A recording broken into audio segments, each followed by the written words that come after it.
Hello and welcome back to Kim Reads as we continue with Oliver Twist. Chapter 16. Mr. Brownlow learns the truth. Rose loved Oliver and wanted to help him regain his good name, but she didn't want to cause Nancy's death by giving away her secret. She remained deep in thought. "I saw Mr. Brownlow at last," said Oliver, bursting into the room. "I was out walking with Giles, and I saw Mr. Brownlow get out of a coach and get into the house. I was trembling so that I could not go up to him, but I wrote down the address. Now I must go there." "We will go right away," said Rose, realizing that this gentleman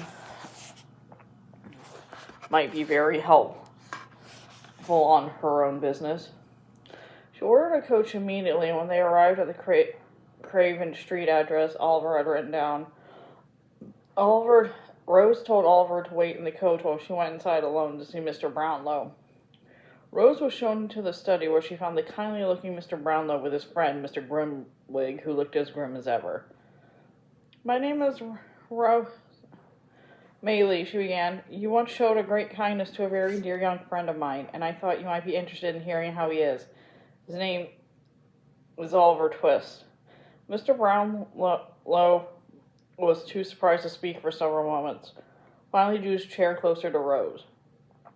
"My dear lady," he said kindly, "if you have it in your power to change the bad impression I have of that child, please tell me what you know. I've tried every possible way to find him." Rose told him everything that had befallen Oliver since he had left Mr. Brownlow's house. "You bring welcome news indeed," said Mr. Brownlow, "but where's the boy now?" "He's waiting in the coach just outside." Mr. Brownlow dashed outside and returned with Oliver, and then he sent for Mrs. Bedwin. It was a joyous reunion indeed. While Oliver was busily chatting with Mrs. Bedwin, Rose told the men about Nancy. Mr. Grimwig wanted to have the girl arrested. "Calm down," said Mr. Brownlow. "Having all these scoundrels arrested is not our first concern.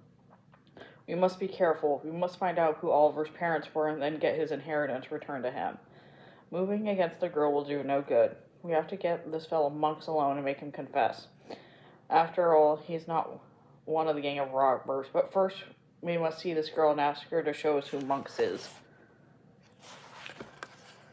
or to describe him and where he hangs out so we can find him ourselves. We can do this without giving her secret away, without bringing any harm upon her." They decided to tell Dr. Losborne, Mrs. Haley, and Harry Maylie about these plans, but say nothing to Oliver himself.